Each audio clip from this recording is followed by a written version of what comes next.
जरांगेंच्या जेवणामध्ये औषध टाकलं जाऊ शकतं अशी भीती प्रकाश आंबेडकरांनी व्यक्त केली आहे। राजकारणी काहीही करू शकतो असं प्रकाश आंबेडकर म्हणाले। जरांगे यांनी पंक्तीमध्ये जेवावं, काळजी घ्यावी असं प्रकाश आंबेडकर यांनी जरांगे यांना म्हटलं। ओबीसी आणि गरीब मराठ्यांचं ताट वेगळं असायला हवं असं प्रकाश आंबेडकर यांनी म्हटलं आहे। राजकारणी काहीही करू शकतो। 4-5 जणांमध्ये खायचं म्हटलं तेवढ्याच लहान ह्याच्यामध्ये तर परगुलेक्स टाकले जाऊ शकतो, जुलाबाचं औषध दिलं जाऊ शकतं, तब्येत बिघडवली जाऊ शकते।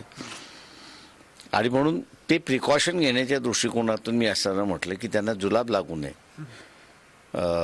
त्या औषधाच्या माध्यमातून। आणि एवढं मोठं उभं राहिलेलं आंदोलन पुन्हा ठाय होऊन जातं त्याच्यातला, तर ते होऊ नये म्हणून मी असं त्यांना सल्ला दिला की तुम्ही असं पंक्तीत जेवा की पंक्तीत परगुलेक्स टाकणं शक्य होत नाही। आम्ही जी भूमिका घेतलेली आहे की ओबीसीचं ताट वेगळं आणि गरीब मराठ्यांचं ताट वेगळं।